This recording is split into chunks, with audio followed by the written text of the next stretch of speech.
memulai kegiatan kita seperti biasa kita berdoa ya. Nah, itu menawarkan nih siapa yang ingin menawarkan diri untuk memimpin kita dengan doa. Ya, silakan ya. Mari kita berdoa menurut agama dan kepercayaan kita masing-masing. Berdoa mulai. Selesai.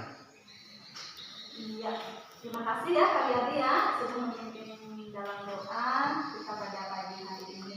Oke, kita akan lanjut dalam kegiatan kita hari ini.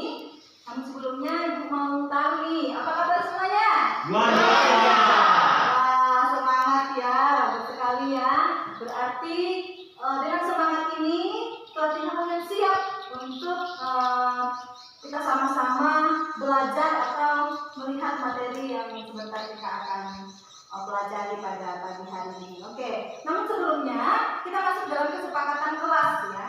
Nah, seperti biasa aja, Ibu hanya mengingatkan untuk kita.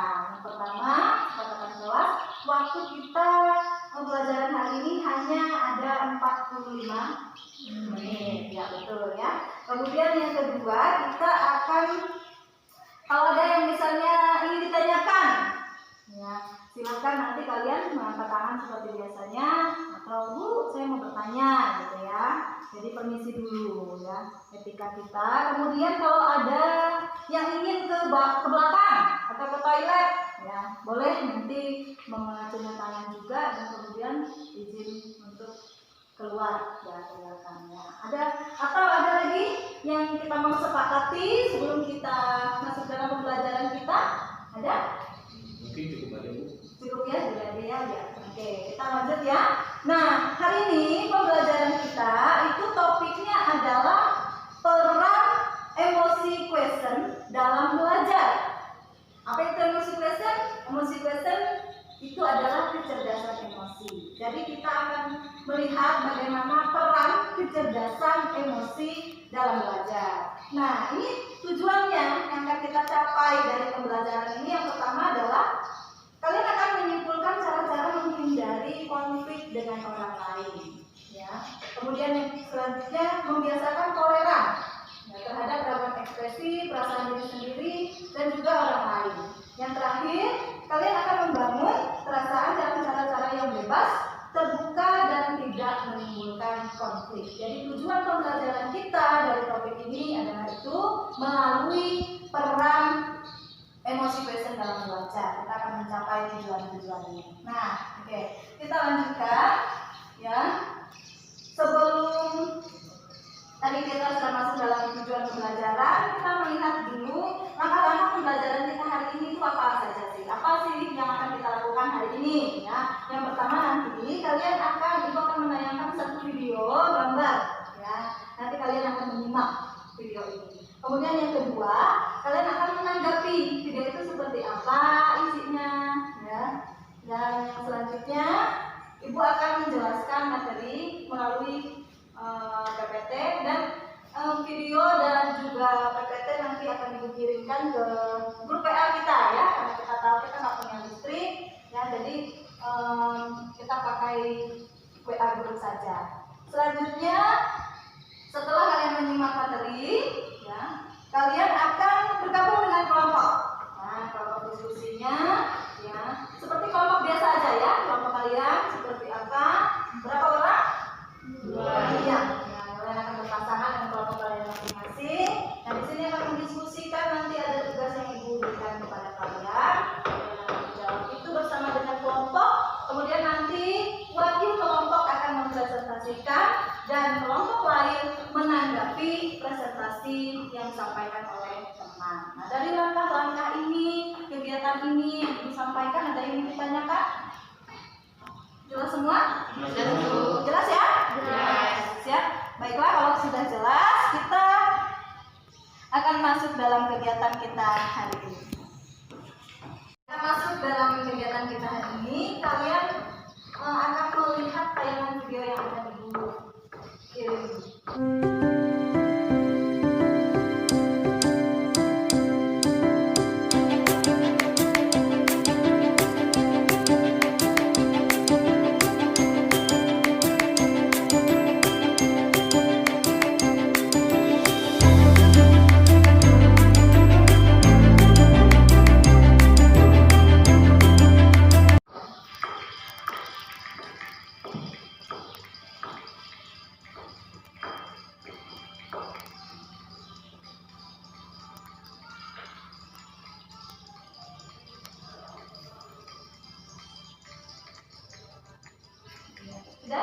Ya. Nah, kalian tadi sudah menyimak video yang Ibu kirimkan di grup WA. Tadi sudah berapa? Ada nangis, ada tertawa, gimana? Ada marah, apa lagi? Ada kecewa, ada lagi? Geram, ya. Geram itu menahan marahnya, giginya sampai begitu, ya, contohnya, ya. Nah, ini gambar-gambar ini kumpulan apa yang biasa kita sebut apa? Biasa ada di WhatsApp. Emoji. Iya, betul, emoji. Nah, kalau kalian browsing di internet, ya, emoji itu apa?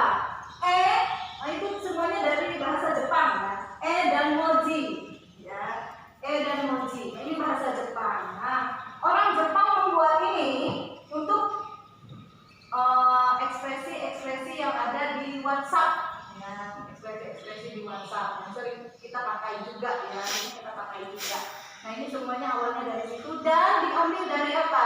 Dari ekspresi emosional seorang individu. Nah, ini yang akan kita pelajari pada topik pembelajaran kita pada hari ini, ya. Nah, kita akan lihat. Coba kalian sambil cek juga PPT yang Ibu sudah kirimkan juga di grup tadi, ya. Nah, PPT yang juga Ibu sudah kirimkan. Kita melihat di sini, ya. Kita melihat dari PPT ini. Nah, peran apa di situ? Peran IQ dalam belajar. Ya, peran IQ dalam belajar. Kita lihat yang pertama, berkaitan dengan pengertian emosi, ya. Nah, emosi. Ya, tadi itu ada orang marah, ya kan? Ada orang apa lagi tadi? Ada orang nangis, ya kan? Ada apa lagi? Bahagia, ya, tertawa. Nah, ya. Nah, itu adalah emosi yang terbagi menjadi dua, ya. Emosi positif dan emosi negatif, ya. Emosi positif dan emosi negatif. Nah, emosi negatif itu apa saja? Tadi itu marah, ya. Kemudian apa? Waspada, perasaan was-was, nih, ya. Benci, jijik, ya. Perasaan sedih dan ngeri itu semua adalah emosi negatif. Nah, kemudian emosi positif selanjutnya adalah gembira, menerima, perasaan kagum, terheran-heran, ya. Nah, itu adalah emosi positif. Kemudian perasaan kita puas. Kemudian kalau ada love, tadi ada juga contoh love, ya, gambarnya, ya. Itu perasaan cinta. Nah, cinta itu termasuk dalam positif, ya, emosi yang positif. Nah, kemudian dalam interaksi sosial, emosi memegang peran penting. Nah, kenapa penting?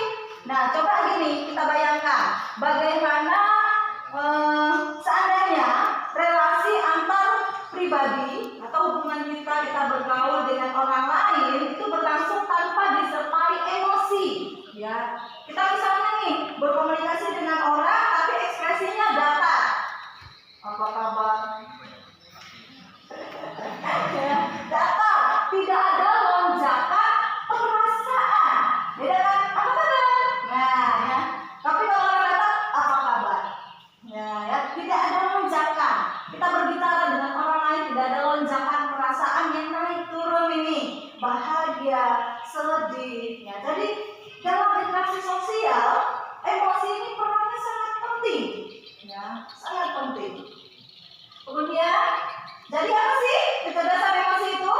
Jadi kecerdasan emosi atau emosi quotient itu adalah kemampuan seseorang itu mengenali perasaan diri sendiri. Mengenali perasaannya, kalau dia lagi sedih, dia tahu ini perasaan saya sedang sedih. Perasaan saya sekarang ini sedang marah. Ya. Jadi orang yang cerdas emosi, dia mengenali, punya kemampuan mengenali perasaannya saat itu seperti apa. Kemudian dia juga mengenali perasaan orang lain. Orang lain itu sepertinya dia sedang sedih, ya, dia peka, ya, mengenali perasaan orang lain. Orang ini sepertinya sedang berbahagia. Kita seringkali kan di dalam pergaulan kita bisa bilang, ada apa nih, senyum-senyum hari ini, nggak kayak biasanya. Nah, itu contoh. Kita punya kemampuan mengenali perasaan orang lain, ya. Kemudian kemampuan memotivasi diri. Dapat nilai buruk, misalnya dapat nilai jelek nih dari guru matematika, ya.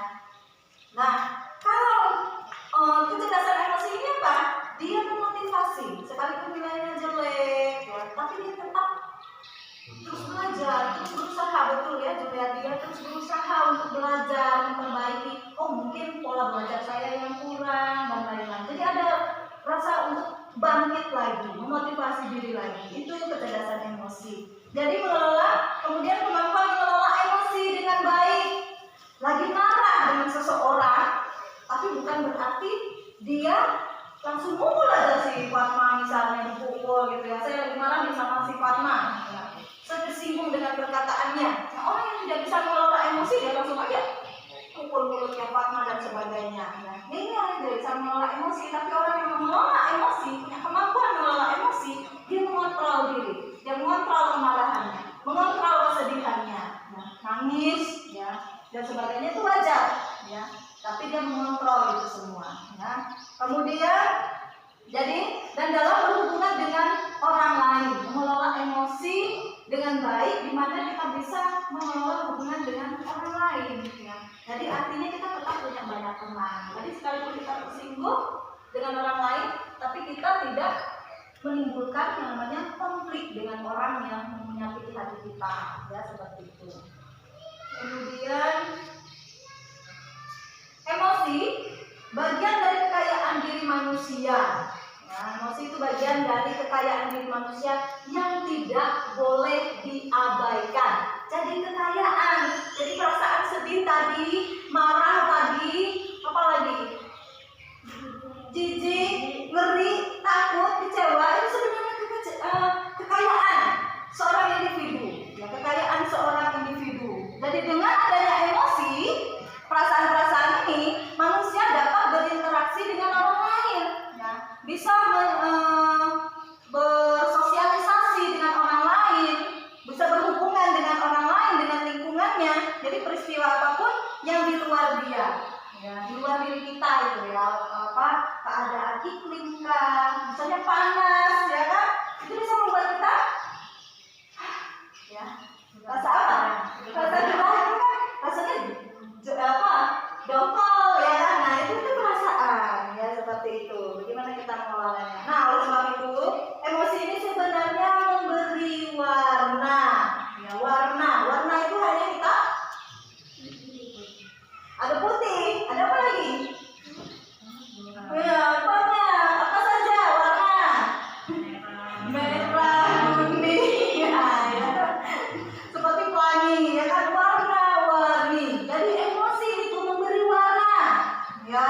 Jadi hidup kita itu gak hitam aja, hidup kita itu gak kuning aja, ya. Tapi emosi itu memberi warna, ya. Saat kita bersedih, ya kan, dengan kecewa dengan orang lain, saat kita bahagia, nah ini warna-warni hidup manusia. Kalau tidak ada warna ini juga gak enak, gitu, datar, ya. Hidupnya datar saja, ya. Nah inilah warna. Jadi sebenarnya kekayaan bisa kita tolak emosi ini, ya, kekayaan diri dalam diri seorang individu. Jadi perannya, ya, karena tadi kita berkata perannya, jadi peran kecerdasan emosi itu berperan meningkatkan kinerja intelektual.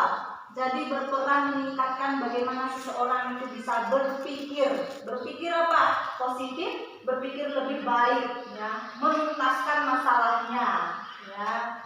Jadi ibu katakan kalau nilainya jelek tadi itu, ya, nilainya jelek, tapi karena dia punya kecerdasan emosi, kemampuan kecerdasan emosi inilah yang mengontrol diri untuk berpikir lebih baik lagi. Oh, mungkin pola belajarku tadi itu yang kurang, makanya nilaiku jelek kali ini, ya, misalnya itu seperti itu. Ya, itu membantu IQ, ya, kecerdasan manusia dalam memecahkan masalah. Nah, contohnya tadi masalah dalam belajar, tapi juga masalah dalam kehidupan, ya. Kecerdasan emosi tidak hanya dibatasi itu, tapi kita hari ini belajar bagaimana peran kecerdasan emosi dalam belajar itu, ya. Nah, ini perannya adalah mendukung kita melakukan keputusan-keputusan yang paling baik dalam kehidupan kita. Motivasi kita contohnya untuk rajin belajar, ya, untuk rajin belajar, berusaha. Ya, kita tahu jalan kita contohnya jelek kalau musim hujan. Nah, bagaimana kita berusaha? Ya, berusaha ke sekolah misalkan, ya, seperti itu. Jadi bagaimana sih cara mengelola emosi? Yang pertama, berhitung.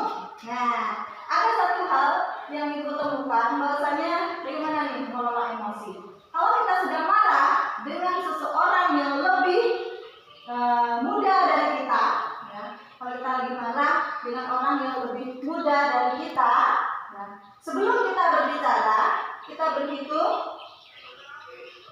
10 kali.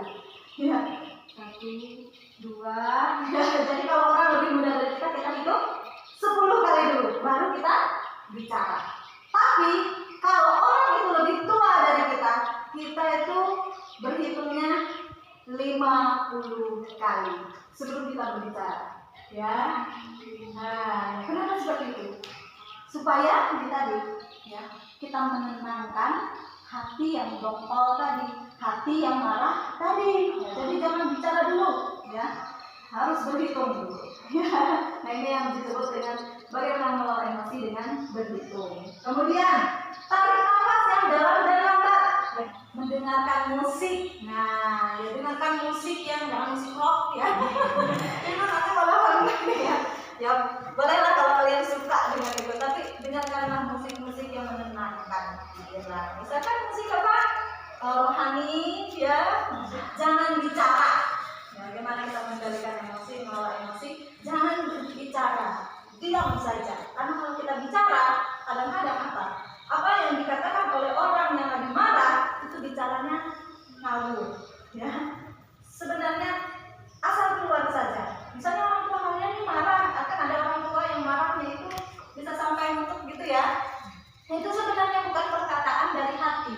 Orang lagi marah itu dia mengeluarkan sesuatu itu nggak dari hatinya, tapi dari emosinya. Menenangkan diri ini mungkin saja kita bisa berdoa, ya, cari tempat tenang, ya.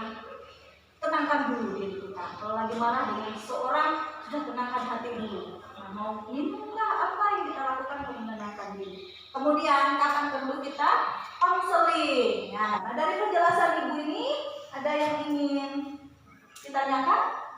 Saya, Bu. Ya, silakan bisa. Saya ingin bertanya, Bu. Seandainya itu saya sedang bersedih, Bu. Ya. Nah, tetapi wajah saya tetap menunjukkan senyum, Bu. Ya. Nah, misalkan saya lagi kumpul-kumpul sama teman-teman, saya tetap menunjukkan wajah senyum, gembira, tertawa. Nah, tetapi jika saya sedang sendiri, Bu, saya sedang sendiri itu saya merasa bersedih, sering nangis. Itu menurut Ibu tuh bagaimana, Bu? Iya, terima kasih untuk pertanyaannya ya. Jadi seperti itu malah justru bagus, ya, top sekali. Itu artinya kamu bisa mengelola emosi dengan baik.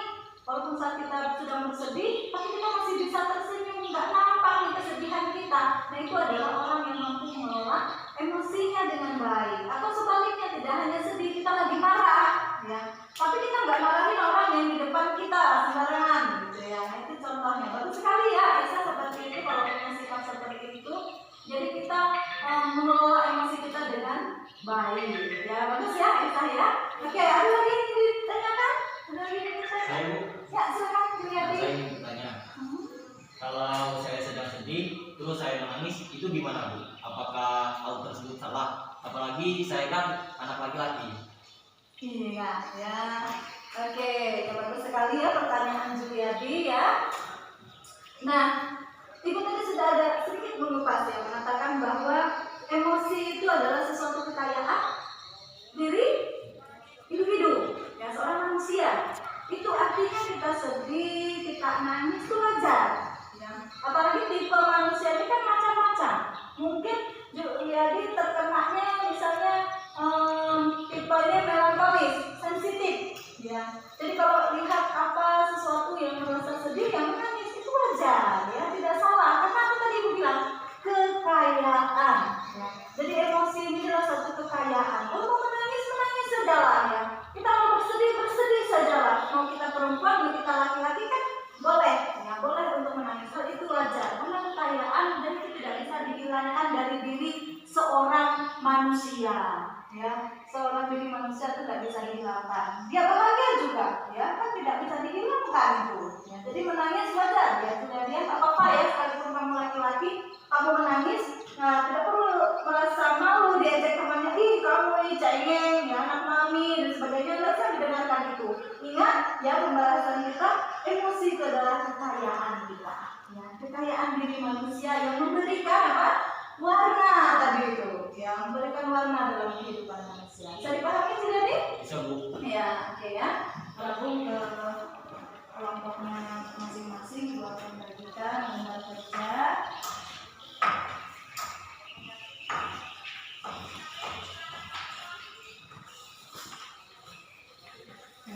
Kalian silakan nanti menjawabnya bersama dengan kelompok. Silakan bergabung dengan kelompok masing-masing.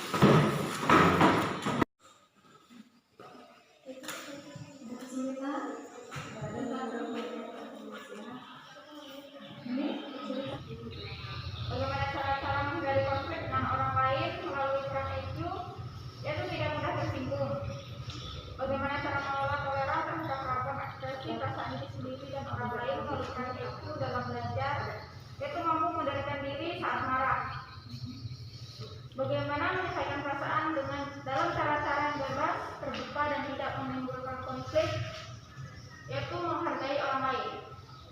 Iya, bagus ya. Berikan dulu. Terima kasih Bu Kita. Ada tanggapan dari kelompok lain berkaitan dengan jawaban dari kelompok 2. Silakan. Ya, silakan. Saya setuju dengan jawaban kita yang tentang menghargai orang lain, karena jika kita telah menghargai orang lain maka tidak akan terjadinya konflik. Iya. Bagaimana peran EQ dalam belajar? Membantu mengontrol emosi dengan adik di rumah. Terus juga untuk jawabannya bagus sekali ya. Oke, ada tanggapan dari kelompok lain? Ya, silakan. Saya setuju dengan pendapat kelompok 3 yang bagaimana menyelesaikan perasaan dalam cara-cara yang bebas, terbuka dan tidak menimbulkan konflik, dapat mengendalikan emosi orang lain. Saya setuju. Menurut pendapat kelompok kami, peran IQ dalam belajar adalah agar mengetahui seberapa besar kemampuan kita, bakat kita, minat kita dalam belajar. Cara-cara menghindari konflik dengan orang lain melalui peran IQ dalam belajar adalah: yang pertama, mampu mengenali perasaan diri sendiri dan perasaan orang lain. Yang kedua, mampu memotivasi diri sendiri. Yang ketiga, mampu mengelola emosi dengan baik pada diri sendiri dan orang lain. Cara mengelola toleran terhadap ragam ekspresi perasaan diri sendiri dan orang lain melalui peran IQ dalam belajar adalah: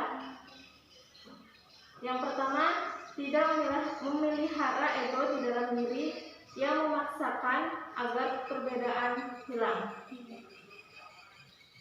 Menyesuaikan perasaan dalam cara-cara yang bebas, terbuka dan tidak menimbulkan konflik, yaitu menghargai orang lain, dapat mengontrol emosi dengan baik. Iya, bagus ya.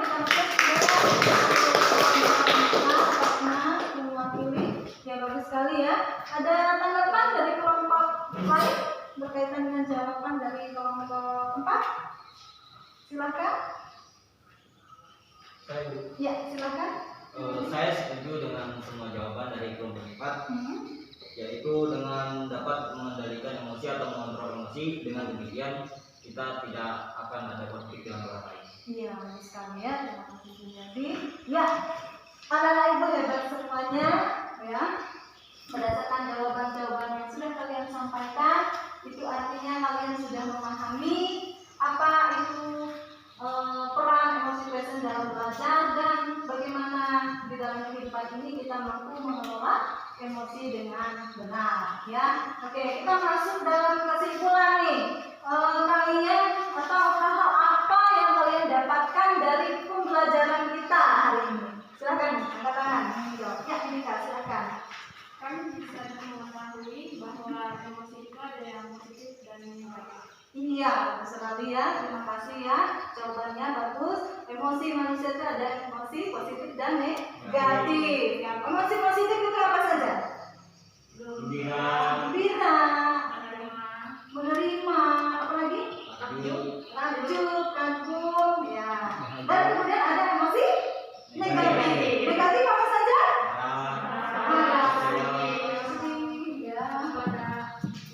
Kecewa dan lain-lain. Ya, jijik, ngeri. Nah, bagus ya. Mengendalikan emosi. Iya, mampu mengendalikan emosi. Apalagi pelajaran kita hari ini yang bisa kalian pahami dari awal tadi. kami dapat belajar bagaimana mengelola emosi dengan baik dan bisa mengontrol emosi. Iya, manusia lebih belajar untuk bisa mengontrol emosi kita, mengendalikan emosi. Bagus ya, Bu Dewi? Mengetahui cara-cara menghindari konflik dengan orang lain melalui peran EQ dalam belajar. Iya, ya. Misalnya bersabar, bersabar mengendalikan diri jika ada teman yang menyakiti hati kita. Iya, bagus sekali ya. Kita beri contoh yang bagus. Jadi kalau ada orang yang menyakiti kita tidak mudah tersinggung.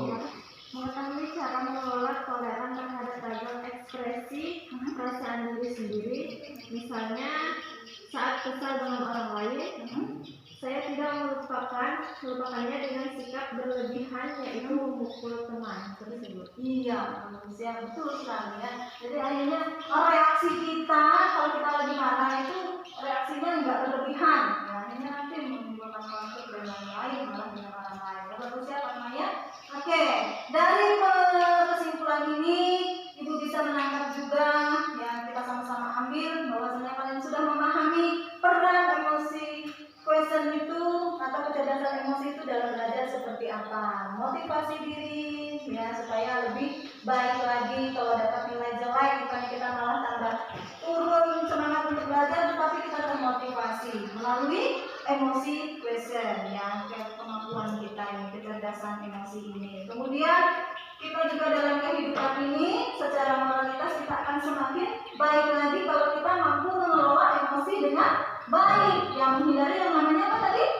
Konflik dengan orang lain ya, sehingga kita tidak memukul orang sembarangan, marah sama gurunya, ban motornya dikempesin, marah sama gurunya dipukul ya, marah sama gurunya, akhirnya kita tidak fokus ke pelajaran ya. Adalah hal yang untuk bisa menerapkannya dalam kehidupan sehari-hari dengan mengelola emosi dengan baik dalam bangku sekolah ini, kalian bisa akan sukses ya melalui kecerdasan emosi, dan dalam kehidupan sehari-hari pun hubungan kalian baik itu dengan teman sebaya di sekolah, dengan lingkungan, dengan orang tua ya, itu semuanya akan baik karena mampu mengelola emosi dengan benar ya. Oke, dari pembelajaran ini kita cukupkan sampai di sini karena juga waktu kita sudah habis ya, kita cukupkan. Dan sebelum kita menutup kegiatan kita masuk dalam doa. Nah, kembali menawarkan lagi nih, siapa yang ingin memimpin kita dalam doa untuk menutup kegiatan kita? Saya, Bu. Ya, silakan juga. Baik teman-teman, sebelum kita mengakhiri pelajaran kita pada hari ini, mari kita berdoa menurut agama dan kepercayaan yang kita masing-masing. Berdoa, mulai.